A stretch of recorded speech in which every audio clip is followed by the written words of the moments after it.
ಕುಂಟುತ್ತಾ ಸಾಗಿದ ಪಡುಬಿದ್ರಿ ರಾಷ್ಟ್ರೀಯ ಹೆದ್ದಾರಿಯ ಕಿರು ಸೇತುವೆ ಕಾಮಗಾರಿ ಈಗಾಗಲೇ ಮುಗಿದಿದ್ದು 5 ವರ್ಷಗಳ ಬಳಿಕವಾದರೂ ವನವಾಸ ಮುಗಿಯಿತು ಎಂದು ಸಂತೋಷದಲ್ಲಿದ್ದ ಹೆದ್ದಾರಿ ಸಂಚಾರಿಗಳಿಗೆ ಈ ನೂತನ ರಸ್ತೆ ಕುಸಿಯುವ ಮೂಲಕ ಮತ್ತೆ ಜನ ನಿರಾಶೆಯನ್ನ ಅನುಭವಿಸುವಂತಾಗಿದೆ.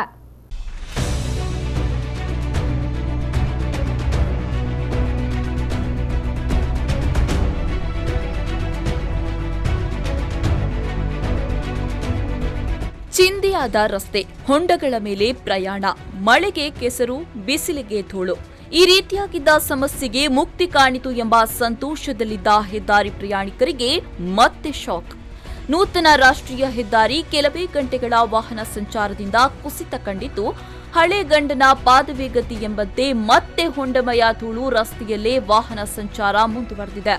ಹೆದ್ದಾರಿ ಗುತ್ತಿಗೆ ಕಂಪನಿ ತಾನೇನು ಮಾಡಿದ್ರೂ ಅದನ್ನ ಕೇಳುವವರು ಈ ದೇಶದಲ್ಲಿ ಯಾರೂ ಇಲ್ಲ ಎಂಬುದನ್ನ ಅರ್ಥ ಮಾಡಿಕೊಂಡ ಬಳಿಕ ಆನೆ ನಡೆದದೇ ದಾರಿ ಎಂಬಂತೆ ವರ್ತಿಸ್ತಾ ಇದೆ.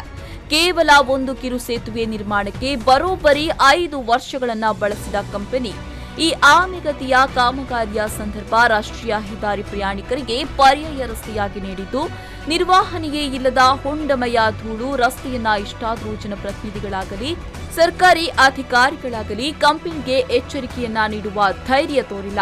ಇದೀಗ ಒಂದು ಪಾರ್ಶ್ವದ ಸೇತುವೆ ನಿರ್ಮಾಣಗೊಂಡು ಅದಕ್ಕೆ ಸಂಪರ್ಕ ರಸ್ತೆಯನ್ನ ನಿರ್ಮಿಸಿ ಹೊಂಡಮಯ ರಸ್ತೆಗೆ ಮುಕ್ತಿ ತೋರಿ ಈ ನೂತನ ರಸ್ತೆಯಲ್ಲಿ ವಾಹನ ಸಂಚಾರಕ್ಕೆ ಅನುವು ಮಾಡಿಕೊಡಲಾಯಿತು. ಆದರೆ ವಾಹನ ಸಂಚರಿಸಿದ ಕೆಲವೇ ಗಂಟೆಗಳಲ್ಲಿ ಈ ನೂತನ ರಸ್ತೆ ಕುಸಿಯುವ ಮೂಲಕ ನವಯುಗ ಕಂಪನಿ ತನ್ನ ಕಾಮಗಾರಿಯ ಮೌಲ್ಯವನ್ನ ಅನಾವರಣಗೊಳಿಸಿದೆ.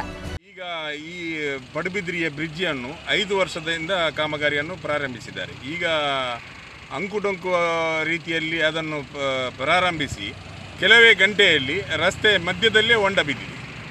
ಇದು ಇವರ ಕಳಪೆ ಕಾಮಗಾರಿ ಅಂತ ನಾನು ಹೇಳ್ತೀನಿ. ಇವರು ಈಗ ಯಾಕೆ ಮಾಡ್ತಾರೆ ಅಂತ ನನಗೆ ಗೊತ್ತಾಗ್ತಾ ಇಲ್ಲ. ಎಲ್ಲ ಕಡೆ ನೋಡಿ, ಇಲ್ಲಿಂದ ಮಂಗಳೂರು ತಲಪಾಡಿಯಿಂದ ಇಲ್ಲಿ ಕುಂದಾಪುರವರೆಗೆ ಯಾವುದೇ ರಸ್ತೆ ಕಾಮಗಾರಿ ಆಗಿಲ್ಲ. ಇಂದಿಗೆ 2 ವರ್ಷ ಆಯಿತು. 2 ವರ್ಷದಿಂದ ಜನರಿಂದ ಟೋಲನ್ನು ಲೂಟಿ ಮಾಡ್ತಾ ಇದ್ದಾರೆ. ಇದು ಜನಪ್ರತಿನಿಧಿಗಳಾಗಲಿ ಯಾರು ಅಧಿಕಾರಿಗಳಾಗಲಿ ಇದಕ್ಕೆ ಸ್ಪಂದಿಸುವುದಿಲ್ಲ. ಇದು ಜನರೇ ಹೋರಾಟ ಮಾಡಬೇಕಾಗ್ತದೆ ಅಂತ ಹೇಳಿ ನಾನು. Suresh Sharma, V4 News 24/7 Padubidri.